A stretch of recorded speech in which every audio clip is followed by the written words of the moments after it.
Olá, tudo bem com você? Espero que sim. Quero compartilhar com você esse vídeo que com certeza vai trazer um entendimento útil para a sua vida. E hoje o nosso assunto é se livrando de coisas indesejáveis, o mito da caverna, e o seu autor é Platão. Imagina uma caverna subterrânea com uma descida abrupta, bem íngreme, e ali dentro dessa caverna subterrânea tem uma fogueira, tem um muro, alguns homens aprisionados, e aqui essas pessoas que estão com esses objetos são os amos da caverna, os donos da caverna. É uma caverna muito escura, iluminada apenas por uma fogueira. Aqui desse lado tem uma parede lisa que funciona como tela. Entre a fogueira e o muro existe um grupo de pessoas que vão passando com objetos, e quando eles passam com esse objeto, a luz da fogueira acaba contornando o objeto e projetando essas sombras na parede lisa. Esses homens aqui acabam conversando entre si, e quando eles conversam e a movimentação desses objetos e a sombra, parece que dá um efeito de que essas sombras possuem vida. Esses homens acorrentados, eles estão presos numa posição onde que eles não conseguem nem virar o pescoço. A única direção que eles olham é na parede para observar as sombras. E esses homens estão desde quando se conhece por gente. Então, por estarem ali desde quando se conhece por gente, eles não possuem a ideia do contraste. O que é a ideia do contraste? A ideia do contraste é: eu sei o que é o branco porque existe o preto.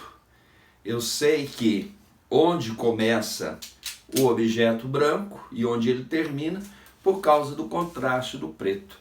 Se o universo todo, ou o mundo todo, fosse apenas branco e eu não tivesse o contraste do preto, então eu não teria uma referência oposta. Então, esses homens estão aqui desde a infância e eles nunca saíram daqui, ou seja, eles não têm o contraste. Eles não percebem ou não têm a ideia de que existe o que existe fora dessa caverna.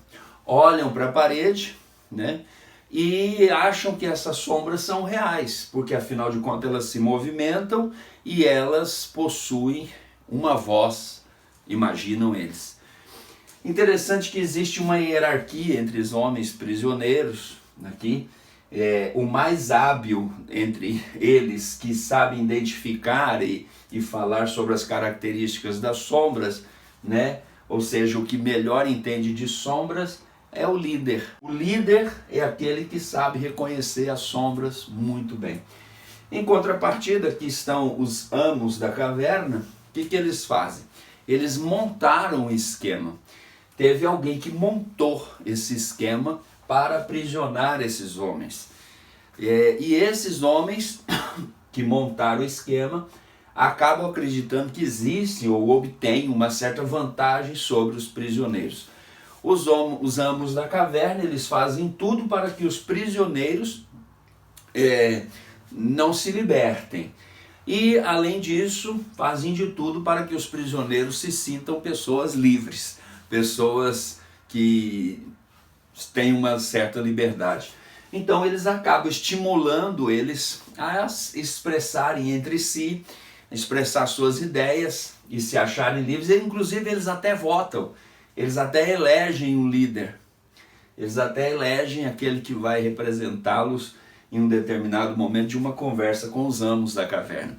Nos bastidores, os amos da caverna acabam dando risada desses pobres coitados prisioneiros. Mas que tipo de liberdade é essa? Pré-condicionada à escuridão e ao erro. Quando essas sombras vão ficando entediantes, quando essas sombras vão se repetindo, os amos da caverna tratam de mudar a forma, ou seja, eles têm que trazer uma novidade para que eles não se sintam entediados e venham a questionar. Então os amos da caverna trazem a moda. A moda é assim, a moda dá às pessoas uma ideia de que talvez a solução esteja nessa moda que veio. É algo que eles nunca viram, é uma novidade. Então, quem sabe a solução está aí na moda. Chega um determinado momento que um desses prisioneiros ele vai se incomodando com aquilo. E ele diz, será que a vida é só isso? Será que não existe mais além disso? E ele começa a se movimentar, se inquietar ao ponto de romper as correntes. E ele fala assim, olha, eu vou sair daqui, eu vou sair desse lugar, eu vou buscar uma saída. E os seus amigos, eles falam, que é isso, rapaz, para com isso, você tá louco, aqui você tem de tudo, você é feliz aqui, olha o lugar onde você está, olha essas sombras, olha as novas sombras, as novidades das sombras, para com isso. Olha, e ainda faz, olha, a maioria tem razão, e a voz do povo é a voz de Deus. Está todo mundo dizendo a mesma coisa, e de repente você vai dizer o contrário, acho que você deveria considerar. Na Idade Média, todo mundo achava que a Terra era plana, menos Galileu Galilei e Giordano Bruno, que diziam que era redonda. E de fato, esses dois estavam certos, e a maioria estava errada.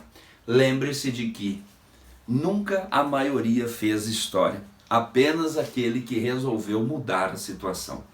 Bom, esse homem, ele acaba se esforçando, ele vai sair dessa caverna, dessa condição, e ele vai percorrer o caminho de saída, só que a vida toda ele está ali, ele não tem musculatura, vai ser uma jornada difícil, a resistência dele é pouca, e ele vai ter que subir essa região aqui, que é uma subida muito íngreme. Então ele vai se esforçando, e ele consegue perceber que lá fora tem uma luz, e ele vai em direção a essa luz.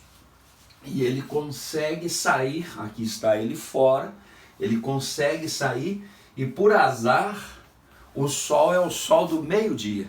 O sol está brilhando intensamente, é um dia ensolarado, sem nuvens, e esse homem, por estar muito tempo na escuridão, vivendo apenas de luz de uma fogueira, ele sente a luz externa do sol agredir seus olhos, então ele baixa a cabeça e vai olhando para baixo, fechando os olhos, vai abrindo aos poucos, ao ponto ele vai se acostumando e de repente ele consegue ver tudo ao seu redor. Inclusive até contemplar o sol, não olhar direto porque pode ferir seus olhos. E ele percebe um mundo totalmente novo fora daquela caverna. Ele percebe as cores, ele percebe o ar se movimentando, uma brisa, as árvores, o cântico dos pássaros, enfim, uma novidade para ele, sem igual. E ele começa a desfrutar de tudo aquilo. Mas de repente ele se lembra de onde ele veio. Ele se lembra que dentro da caverna existem algumas pessoas que nunca viram o que ele está descobrindo, que nunca ainda sentiram o que ele está sentindo. Então ele resolve voltar à caverna e contar aos outros a sua descoberta. Mas como a saída é muito íngreme, ele se põe na boca da caverna e ele desce. Mas quando ele desce, ele escorrega e vai batendo em todas as laterais e vai se ralando, vai se machucando. Quando ele termina aqui embaixo, todo lascado e todo ferido. Por que voltar para a caverna? Por que fazer a viagem de volta? Movido pela compaixão. É a compaixão que o leva de volta e deseja resgatar os outros prisioneiros. Existe uma palavra que esse homem recebe. Num outro momento eu vou falar sobre ela. Ele desce e começa a falar com seus companheiros, com o líder dos prisioneiros. E quando ele fala, olha, existe lá fora uma vida toda maravilhosa, e de repente a turma olha para ele e olha ele todo ferido da jornada de volta, todo lascado. E uns falam assim, olha para você, você está todo lascado, você está todo ralado, lá fora não deve ser bom, não. Não deve ser legal esse lugar que você foi visitar. Olha para você. Sai da frente, que afinal você está atrapalhando a minha sessão de sombras. Se você tentar forçar a libertação de um escravo, ele pode se levantar contra você e defender as próprias correntes. A caverna toda é uma ilusão. Os prisioneiros não sabem que existe uma saída. Os amos da caverna têm a ideia do contraste, sabem que existe uma saída, mas eles preferem ficar e lucrar com a prisão dos prisioneiros, porque acham que terão algum benefício com a exploração desses infelizes, que talvez esses benefícios eles não tenham fora da caverna. Eles acabam se tornando e permanecendo prisioneiros da própria ambição. A fogueira é o fogo dos desejos. Se você deseja se livrar de coisas indesejáveis, você deve reconhecer que talvez dentro de você arda o fogo dos desejos. Enquanto essa fogueira dos desejos arder dentro do ser humano, ele se tornará prisioneiro dos desejos e das ambições. Esse é um mito muito conhecido e o mito se vive. Quem é esse prisioneiro que resolveu se libertar? Talvez seja você que um dia despertou e perguntou-se: será que a vida é só isso? E começou a fazer uma jornada em rumo a uma nova condição de vida e percebeu que existe uma vida e está tentando resgatar os outros que ainda amam as suas correntes. Talvez seja você que está se incomodando, movimentando as correntes, querendo sair de uma posição onde você se questiona se a vida é só isso, se a vida é só levantar, deitar, trabalhar, alimentar, ver televisão. Mito se vive, o mito é atemporal. Os mitos falam da vida do homem. Enquanto o homem for homem, o mito vai descrever a condição humana. E eu faço aqui alguns desafios para você nesse momento. Você quer se ver livre de coisas indesejáveis? Primeiro você tem que começar a se sentir incomodado com essas correntes. Segundo, observe as sombras. Veja se não é uma repetição. E observe se em tempo aparecem novas sombras ou a moda. Talvez nessa próxima moda tenha a resposta que eu procuro. Se você deseja se libertar de coisas indesejáveis, vai ser necessário você sacudir as correntes e começar uma jornada para fora da caverna das ilusões. Vai ser fácil? Não, não vai ser fácil. Vai requerer esforço. Se libertar das coisas indesejáveis requer esforço, vontade, determinação, ação. E comece a sua jornada para sair dessa caverna.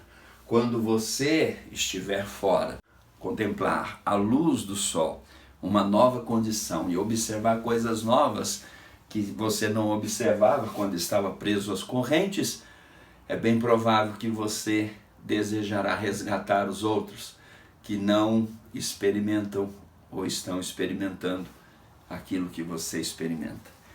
Se você quer se ver livre de coisas indesejáveis, você precisa começar a questionar qual é a tua condição atual. Por que você está aqui? Por que você vive? Por que você está onde está?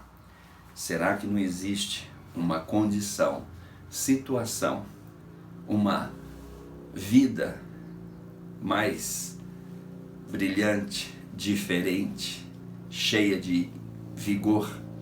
Fique com esses questionamentos. Um grande abraço, Deus te abençoe. Até o nosso próximo vídeo. Tchau.